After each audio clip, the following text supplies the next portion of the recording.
The smartphones that we use every day are very complicated pieces of technology, but they are built out of the simplest building blocks in the universe, the elements on the periodic table. In this video, we will follow one of these elements, silicon, from its formation to its use in a smartphone. To begin, during the formation of the universe, the Big Bang formed the lightest elements, hydrogen and helium. Over billions of years, this hydrogen and helium fused and decayed in burning stars, forming progressively heavier elements. As stars burn, a process known as stellar nucleosynthesis occurs, in which the burning of these stars produces the first stable isotope of silicon. This process occurs in massive stars, which are hot, luminous stars in their main stage of life. Next, the S process, also known as slow neutron capture, occurs, in which certain elements release neutrons which are then fused to stable isotopes, forming additional stable isotopes. These two processes form the stable isotopes of silicon, 28 silicon, 29 silicon, and 30 silicon. Eventually, these stars explode at the end of their lives, distributing these isotopes throughout the universe. After this explosion, a shock wave caused by the explosion triggered a giant dust cloud to collapse in on itself. Due to gravity, the dust cloud condensed and flattened into a disk shape, with most of the matter compressed at the center of the disk, forming the sun. The matter rotated counterclockwise as hot gases within the rotating disk were gradually condensed by gravity into larger and larger objects, forming the gas giants, Jupiter, Saturn, Uranus, and Neptune.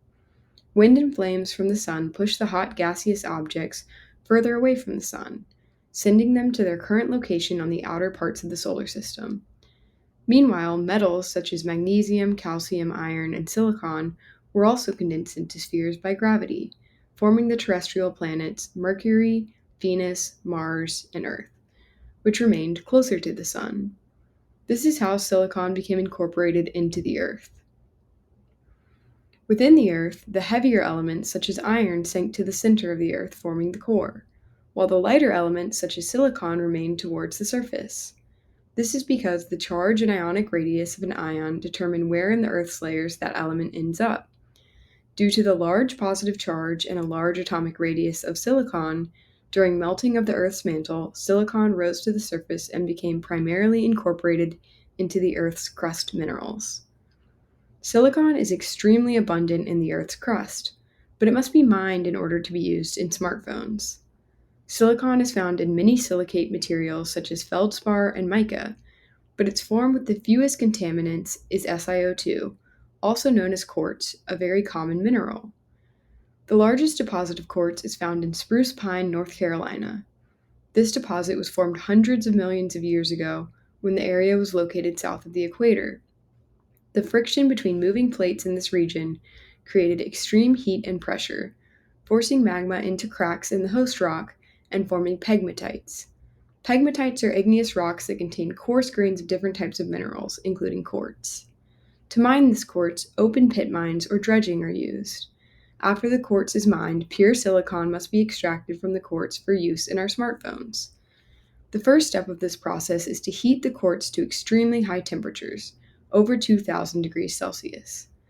This high heat causes a chemical reaction in which silicon is separated from the oxygen in quartz, resulting in 98 to 99% pure silicon. But smartphones require silicon with an even higher purity, so another step of purification is required. In the next step, the silicon is washed, removing other impurities such as iron or other metals. It is then further purified by turning it into a gas and then decomposing it back to silicon. This creates 99.999999999% pure silicon, which is suitable for use in electronics, including our smartphones. After being mined and refined, the pure silicon is used in semiconductors and microchips, which are necessary for the function of smartphones. This is because silicon has semiconducting properties, meaning that it can act as both a conductor and an insulator, allowing control of conductivity. Additionally, silicon is abundant in the Earth's crust and relatively cheap to mine and extract. These characteristics make it very appealing for use in smartphones.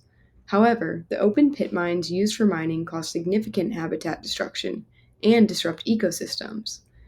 Additionally, the purification of silicon also uses significant amounts of energy, and the first step produces carbon dioxide, a greenhouse gas that contributes to global warming. Something to consider before purchasing your next smartphone.